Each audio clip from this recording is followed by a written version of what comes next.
जय हिंद दोस्तों, नमस्कार। डेली रीड बुक में आप सभी का स्वागत है। इस वीडियो में हम लोग स्टैटिक जीके का सेट नंबर 2 का अध्ययन करेंगे। इसमें कुल 20 प्रश्न हैं और 20 प्रश्न का अध्ययन हम लोग बिल्कुल अच्छी तरह से व्याख्या सहित करने वाले हैं। इस बुक का वीडियो और भी बन चुका है, लेकिन उसमें सिर्फ क्वेश्चन और आंसर बताया गया है। लेकिन हम लोग कुछ बेहतर करेंगे, कुछ बेहतर करने का प्रयास करेंगे और इसमें नया यह होगा कि ये व्याख्या अच्छी तरह से और कम समय में आपको कराया जाएगा, कुछ भी छूटने वाला नहीं है। तो चलिए स्टार्ट करते हैं। पहला प्रश्न है, निम्नलिखित में से कौन सा जोड़ा सही नहीं बनाया गया है। तो पहले खुद से आंसर आप देने का प्रयास कीजिए, उसके बाद हम बताएंगे और 20 में से कितना सही आता है कमेंट बॉक्स में ज़रूर लिखिएगा। निम्नलिखित में से कौन सा जोड़ा सही नहीं बनाया गया है। ऑप्शन है हरभजन सिंह कबड्डी, साइना नेहवाल बैडमिंटन, ज्वाला गट्टा बैडमिंटन, विराट कोहली क्रिकेट। तो इसका सही जवाब, बिल्कुल आसान प्रश्न है, इसका सही जवाब होगा ऑप्शन ए यानी हरभजन सिंह। हरभजन सिंह क्रिकेट से संबंधित हैं, ये कबड्डी से संबंधित नहीं है। हरभजन सिंह पूर्व भारतीय क्रिकेटर हैं। हरभजन सिंह का उपनाम द टर्मिनेटर है। विराट कोहली का उपनाम क्या है? चीकू है। विराट कोहली का उपनाम चीकू है। क्रिकेट की सर्वोच्च संस्था क्या है, कौन सी है? तो ये है आईसीसी। आईसीसी क्रिकेट की सर्वोच्च संस्था है और आईसीसी का मुख्यालय 2005 से दुबई में है। इससे पूर्व इसका मुख्यालय लॉर्ड्स में था। और बैडमिंटन की बात कही जाए तो बैडमिंटन खेल की शुरुआत इंग्लैंड से मानी जाती है। अगला प्रश्न है, संतोष ट्रॉफी किस खेल से संबंधित थे? यह भी क्वेश्चन बहुत आसान है। ऑप्शन है हॉकी, फुटबॉल, बास्केटबॉल या बैडमिंटन। संतोष ट्रॉफी किस खेल से संबंधित है? इसका सही जवाब होगा ऑप्शन बी यानी फुटबॉल। संतोष ट्रॉफी फुटबॉल खेल से संबंधित है। अब देखिए, ट्रॉफी से संबंधित कौन कौन से ट्रॉफी फुटबॉल से संबंधित हैं, तो उसके बारे में जान लेते हैं। Ashutosh Mukherjee cup, Merdeka cup, Roberts cup, Santosh cup, Subroto Mukherjee cup, Durand cup इत्यादि, ये सभी फुटबॉल से संबंधित हैं। आगे है lady Ratan Tata trophy, Indira Gandhi gold cup, Beighton cup, Aga Khan cup, Rangaswamy cup, Begum Rasul cup इत्यादि हॉकी से संबंधित कप हैं। लीरा ओब्रायन कप बास्केटबॉल से संबंधित ट्रॉफी है। Amrit Diwan cup, Sudirman cup, Rahimtullah cup, Thomas cup, Konica cup, Narang cup, Chadha cup इत्यादि बैडमिंटन से संबंधित हैं। तो इस प्रश्न से इतना जानकारी मिल जाता है। तो अगला प्रश्न देखते हैं, क्वेश्चन नंबर 3। जीआई टैग प्राप्त करने वाला पहला भारतीय उत्पाद है। ऑप्शन है हैदराबाद हलीम, अल्फांसो आम, मगही पान, दार्जिलिंग की चाय। तो इसका सही जवाब होगा ऑप्शन डी यानी दार्जिलिंग की चाय। जीआई टैग प्राप्त करने वाला पहला भारतीय उत्पाद दार्जिलिंग की चाय है। किसी क्षेत्र विशेष के गुणवत्तापूर्ण वस्तुओं को भौगोलिक संकेत अधिनियम 1999 के तहत जीआई टैग दिया जाता है। 2004 में सर्वप्रथम जीआई टैग पंजीकरण दार्जिलिंग की चाय को दिया गया। महाराष्ट्र के अल्फांसो आम को 2018 में जीआई टैग दिया गया था। बिहार के मगही पान को 2018 में जीआई टैग प्रदान किया गया था। अब है क्वेश्चन नंबर 4। MICR का पूर्ण रूप क्या है? तो बताइए इसका सही जवाब क्या होगा। ऑप्शन है magnetic ink character recognition, magnetic ink code reader, magnetic inline code reader, magnetic in line character reader. इसका सही जवाब क्या होगा? इसका सही जवाब होगा ऑप्शन ए यानी magnetic ink character recognition. Option A सही होगा। MICR कैरेक्टर रिकग्निशन तकनीक पर आधारित कागजात को प्रोसेस करने वाली डिवाइस है। MICR तकनीक में मैग्नेटिक इंक का प्रयोग किया जाता है। प्रत्येक बैंक के चेक पर बैंक का MICR हस्ताक्षर होता है, जो चेक के असली या नकली होने का पहचान होता है। IFSC का पूर्ण रूप है इंडियन फाइनेंशियल सिस्टम कोड और IMPS का पूर्ण रूप है inter bank mobile payment service. Question number 5 अब देखते हैं। क्वेश्चन नंबर 5 है RBI के लोगो में कौन से जानवर का चित्र है? ऑप्शन है बंगाल टाइगर, शेर, हाथी या इनमें से कोई नहीं। तो इसका सही जवाब होगा ऑप्शन ए यानी रॉयल बंगाल टाइगर। RBI के लोगो में रॉयल बंगाल टाइगर का चित्र है। RBI भारत का केंद्रीय बैंक है, जिसे बैंकों का बैंक कहा जाता है। RBI की स्थापना कब हुई? 1 अप्रैल 1935 को हुई थी। अगला प्रश्न होगा RBI के लोगो में किस चीज़ का चित्र है? तो तार का पेड़ है और बंगाल का टाइगर का चित्र है। अगला प्रश्न है क्वेश्चन नंबर 6। प्रसिद्ध पुस्तक a better India a better world इनके द्वारा लिखी गई है। ऑप्शन है अजीम प्रेमजी, NR नारायण मूर्ति, प्रवीण महापात्र या राजीव सिकड़ी। तो इसका सही जवाब होगा ऑप्शन बी यानी NR नारायण मूर्ति। प्रसिद्ध पुस्तक a better India a better world NR Narayan Murthy द्वारा लिखी गई है। NR नारायण मूर्ति भारत की सॉफ्टवेयर कंपनी इन्फोसिस के संस्थापक हैं। राजीव सिकड़ी के द्वारा challenge and strategy rethinking India's foreign policy नामक पुस्तक लिखी गई है। Azim Premji the man beyond the billions पुस्तक के लेखक संदीप खन्ना एवं वरुण सूद हैं। अब अगला प्रश्न है क्वेश्चन नंबर 7। पर्यावरण और विकास पर संयुक्त राष्ट्र सम्मेलन को कहते हैं। ऑप्शन है एयर समिट वायु शिखर, रिसोर्स समिट संसाधन शिखर, अर्थ समिट पृथ्वी शिखर या वाटर समिट जल शिखर। तो इसका सही जवाब होगा ऑप्शन सी यानी अर्थ समिट यानी पृथ्वी शिखर सम्मेलन कहा जाता है। पर्यावरण और विकास पर संयुक्त राष्ट्र सम्मेलन को अर्थ समिट कहते हैं, जिसे पृथ्वी शिखर सम्मेलन भी कहा जाता है। प्रथम पृथ्वी शिखर सम्मेलन ब्राज़ील के रियो डी जेनेरियो में 1992 में आयोजित किया गया था। 1992 के पृथ्वी सम्मेलन में एजेंडा 21 को अपनाया गया था। प्रथम वैश्विक जल सम्मेलन 7 से 8 फरवरी को 2019 में जेनेवा यानी स्विट्जरलैंड में किया गया था। संयुक्त राष्ट्र पर्यावरण कार्यक्रम यानी UNEP का मुख्यालय नैरोबी केन्या में है। UNEP की स्थापना कब हुई? 1972 में हुई थी UNEP की स्थापना। 1992 में ही स्वीडन की राजधानी स्टॉकहोम में मानवीय पर्यावरण पर एक सम्मेलन का आयोजन हुआ था। अब है अगला प्रश्न क्वेश्चन नंबर 8। रामचंद्र नारायण जी द्विवेदी किस नाम से विख्यात हैं? ऑप्शन है संत कबीर, मुंशी प्रेमचंद्र, कवि प्रदीप या गोस्वामी तुलसीदास। तो इसका सही जवाब होगा कवि प्रदीप। रामचंद्र नारायण जी द्विवेदी कवि प्रदीप के नाम से विख्यात हैं। इनकी मुख्य रचनाएं हैं ए मेरे वतन के लोगों, आओ बच्चों तुम्हें दिखाएं, दे दी आज़ादी बिना खरग इत्यादि। मुंशी प्रेमचंद्र के द्वारा गोदान, गबन, रंगभूमि, कर्मभूमि, प्रेमाश्रय, सेवा सदन, सोजे वतन इत्यादि पुस्तकों की रचना की गई थी। गोस्वामी तुलसीदास के द्वारा कवितावली, गीतावली, विनय पत्रिका एवं रामचरितमानस की रचना की गई थी। ये सारे बुक इम्पॉर्टेंट है, आपको ध्यान रखना चाहिए। सिर्फ सुनते जाइए, आपको याद हो जाएगा।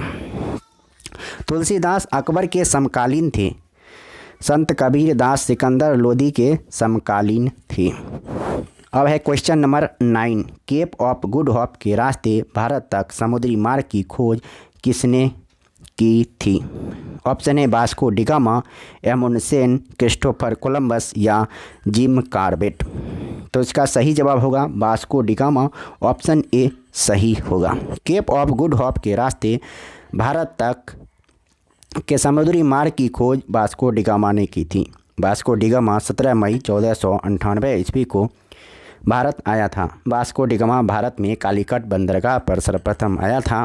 केप ऑफ गुड होप को ही उत्तर आशा अंतरिप कहते हैं। क्रिस्टोफर कोलंबस इटली का एक समुद्री यात्री था। दक्षिणी ध्रुव की खोज नॉर्वे के एमुंडसेन द्वारा की गई थी।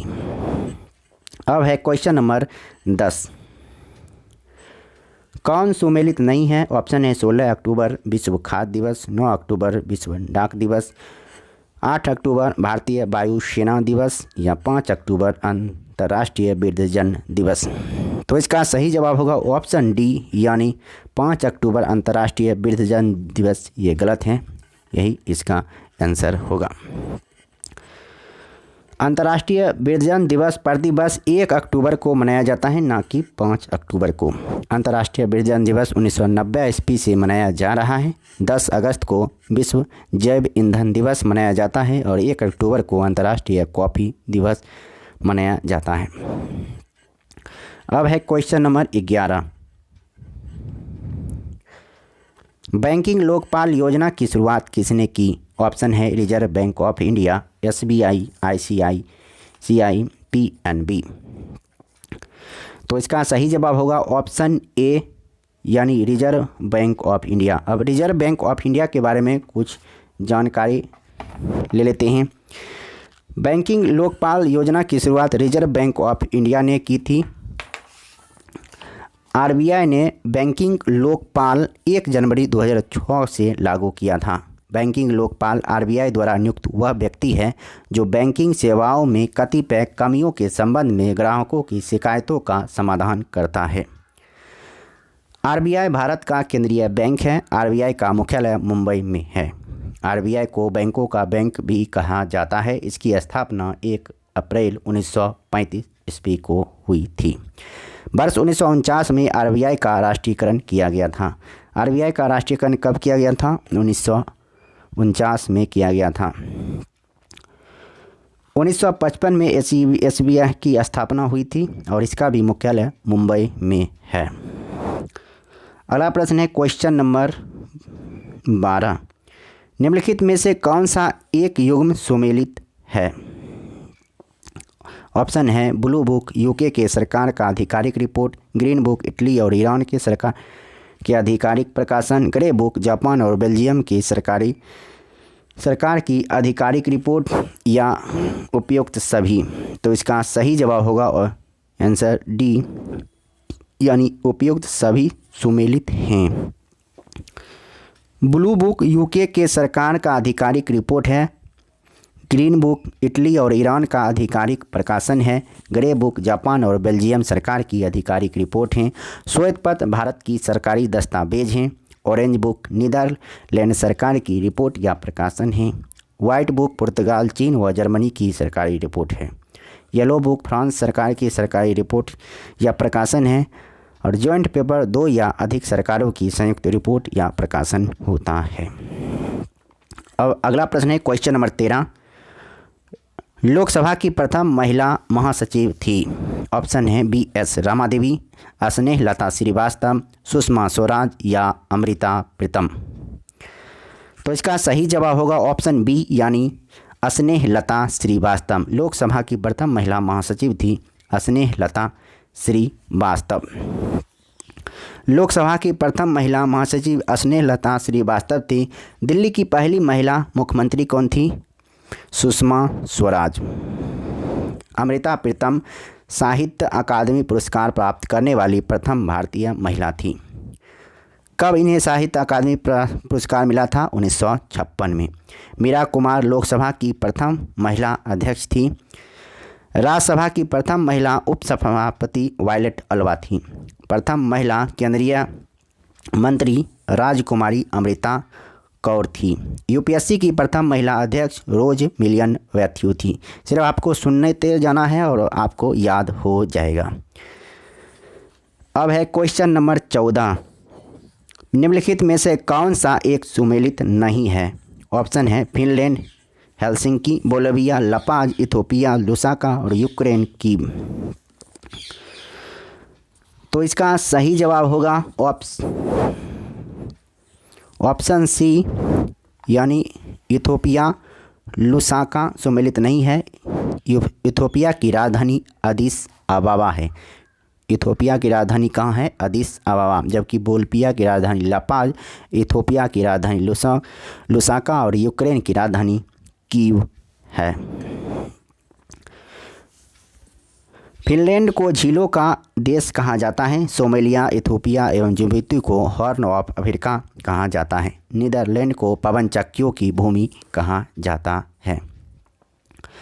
क्वेश्चन नंबर 15 है, मरणोपरांत भारत रत्न से सम्मानित प्रथम व्यक्ति थे। मरणोपरांत भारत रत्न से सम्मानित प्रथम व्यक्ति कौन थे? तो इसका सही जवाब होगा ऑप्शन डी यानी लाल बहादुर शास्त्री। मरणोपरांत भारत रत्न से सम्मानित प्रथम व्यक्ति लाल बहादुर शास्त्री थे। लाल बहादुर शास्त्री को 1966 में भारत रत्न से सम्मानित किया गया था। नानाजी देशमुख, भूपेन हजारिका और प्रणब मुखर्जी को 2019 में भारत रत्न से सम्मानित किया गया था। भारत रत्न भारत का सर्वोच्च नागरिक पुरस्कार है। पहली बार 1954 में भारत रत्न प्रदान किया गया था। अब है question number 16, art of living के प्रस्तावक और प्रचारक कौन हैं? आर्ट ऑफ लिविंग, तो इसका सही जवाब होगा तो ऑप्शन है सहजानंद स्वामी, श्री श्री रविशंकर, पंडित रविशंकर या स्वामी नारायण। तो इसका सही जवाब होगा ऑप्शन बी यानी Shri Shri Ravishankar. Art of living के प्रस्तावक और प्रचारक श्री श्री रविशंकर हैं। श्री श्री रविशंकर द्वारा 1982 में आर्ट ऑफ लिविंग फाउंडेशन की स्थापना की गई थी। वर्तमान में यह संस्था कुल 152 देशों में स्थापित है। स्वामी सहजानंद भारत के स्वतंत्रता संग्राम सेनानी थे। अब है क्वेश्चन नंबर 17, डैश निम्नलिखित दस्तावेज है जो एक मानव विज्ञानी संस्कृति का चित्रण दर्शाते अनुसंधान से तैयार करता है। ऑप्शन है एथनोग्राफी, कल्चरल रिलेटिव्स, एथनोसेंट्रिज्म और एथनोबॉटनी। तो इसका सही जवाब होगा ऑप्शन ए एथनोग्राफी। एथनोग्राफी लिखित दस्तावेज है जो मानव विज्ञानी संस्कृति का चित्रण दर्शाते अनुसंधान तैयार करता है।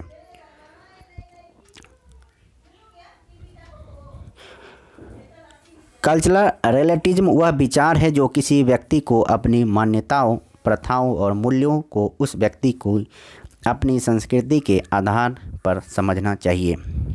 एथनोसेंट्रिज्म के अंतर्गत किसी व्यक्ति या सामाजिक समूह को स्वयं के सांस्कृतिक मापदंडों से वास्तविकता से व्याख्या की ओर ले जाती है। अब है क्वेश्चन नंबर 18, बैडमिंटन का जाल केंद्र में कितना ऊंचा होता है? तो इसका सही जवाब होगा ऑप्शन ए यानी 5 फुट। बैडमिंटन का जाल केंद्र में 5 फुट ऊंचा होता है। बैडमिंटन का किनारे में 5 फुट 1 इंच होता है। आधुनिक बैडमिंटन का विकास संभवतः इंग्लैंड में हुआ था। बैडमिंटन खेल की सर्वोच्च संस्था इंटरनेशनल बैडमिंटन फेडरेशन की स्थापना 1934 ईस्वी में हुई थी। बैडमिंटन खेलने के परिसर को क्या कहा जाता है? कोर्ट कहा जाता है। कोर्ट की लंबाई कितनी होती है? 44 फीट और चौड़ाई 20 फीट होती है। कॉर्क का वजन होता है 4.74 से 5.51 ग्राम। अब है क्वेश्चन नंबर 19, साजन प्रकाश से किससे संबंध है? साजन प्रकाश किससे संबंध है? ऑप्शन है बॉक्सिंग, तैराकी, क्रिकेट या हॉकी। तो इसका सही जवाब होगा ऑप्शन बी यानी तैराकी। साजन प्रकाश तैराकी से संबंधित हैं। साजन प्रकाश तैराकी से संबंध हैं। साजन प्रकाश ओलंपिक में क्वालिफाई करने वाले पहले भारतीय तैराक हैं। साजन प्रकाश भारत के केरल राज्य के रहने वाले हैं। मैरी कॉम एवं विजेंद्र सिंह भारतीय मुक्केबाज हैं। मेजर ध्यानचंद को हॉकी का जादूगर कहा जाता है। अगला क्वेश्चन है क्वेश्चन नंबर 20, दादा साहेब फाल्के पुरस्कार निम्नलिखित में से किस क्षेत्र से जुड़ा हुआ है? ऑप्शन है वातावरण, सिनेमा, नृत्य या दवा। बहुत ही आसान प्रश्न है, इसका सही जवाब होगा ऑप्शन बी यानी सिनेमा। दादा साहेब फाल्के पुरस्कार सिनेमा के क्षेत्र से जुड़ा हुआ है। इस पुरस्कार की शुरुआत 1969 में की गई थी। दादा साहेब फाल्के भारत के प्रथम फिल्म निर्माता थे। यह पुरस्कार सूचना व प्रसारण मंत्रालय के अंतर्गत फिल्म समारोह निदेशालय द्वारा दिया जाता है। इस पुरस्कार में स्वर्ण कमल पदक और 10 लाख का नगद पुरस्कार शामिल है। यह पुरस्कार सर्वप्रथम देविका रानी रोडी को दिया गया था। अब है अति महत्वपूर्ण बिंदु। टोटल 20 प्रश्न समाप्त हो गया है। इसमें से आपको कितना प्रश्न सही हुए हैं कमेंट बॉक्स में ज़रूर लिखिए। अति महत्वपूर्ण बिंदु देखते हैं। साइना नेहवाल का उपनाम क्या है? स्टेफी साइना है। 2010 में हैदराबाद हलीम जीआई टैग प्राप्त करने वाला एकमात्र व्यंजन है। अजीम प्रेमजी भारत की आईटी कंपनी विप्रो के संस्थापक हैं। संत कबीर के उपदेशों का संग्रह बीजक कहलाता है। 27 सितंबर को विश्व पर्यटन दिवस मनाया जाता है। बीएस रमा देवी राज्यसभा की प्रथम महिला महासचिव थी। मिस्र को नील का वरदान कहा जाता है। स्वामी सहजानंद ने ही 11 अप्रैल 1936 को अखिल भारतीय किसान सभा की स्थापना की थी। एथनोबॉटनी के अंतर्गत वनस्पतियों और लोगों के बीच के पारस्परिक संबंधों का अध्ययन किया जाता है। विश्व बैडमिंटन चैंपियनशिप की शुरुआत 1977 में की गई थी। माना पटेल ओलंपिक में क्वालिफाई करने वाली प्रथम भारतीय महिला तैराक हैं। तो इस वीडियो में इतना ही। अब फिर मिलते हैं नेक्स्ट सेट में। तब तक के लिए नमस्कार, जय हिंद। वीडियो अच्छा लगा तो लाइक कीजिए। अगर चैनल पर नए हैं तो चैनल को सब्सक्राइब कीजिए। हम लगातार 131 सेट की ओर बढ़ रहे हैं। ये दूसरा सेट था, अगला दिन तीसरा सेट आएगा। जिस प्रकार से आपका रिस्पॉन्स आते जाएगा हम सेटों की संख्या बढ़ाते जाएंगे। जैसे आपने अच्छी तरह से रिस्पॉन्स दिया था CBT 1 में, जिस समय CBT 1 करा रहे थे सारा पेपर, तो आपका रिस्पॉन्स अच्छा था। तो एक दिन में 5-5 सेट कराए थे। अगर आपका 10-20 भी बच्चे 10-20 भी स्टूडेंट अगर एक्टिव रहिएगा तो हम निश्चित रूप से 5-5 सेट एक दिन में प्रोवाइड कराने की कोशिश करेंगे। और एग्ज़ाम से पहले कोशिश रहेगी कि ये सेट पूरा हो जाए, और वो भी व्याख्या के साथ। ऐसे तो मैराथन वीडियो अपलोड है, आप दूसरे भी चैनल से देख सकते हैं, लेकिन व्याख्या नहीं दिया हुआ है। तो इस वीडियो बनाने का एक ही उद्देश्य है कि व्याख्या में आपको कुछ एक्स्ट्रा फैक्ट मिल जाए, ताकि रिवीजन अच्छी तरह से हो जाए, और वो भी बहुत कम समय में। मिलते हैं फिर नेक्स्ट वीडियो में। तब तक के लिए नमस्कार, जय हिंद, वंदे मातरम।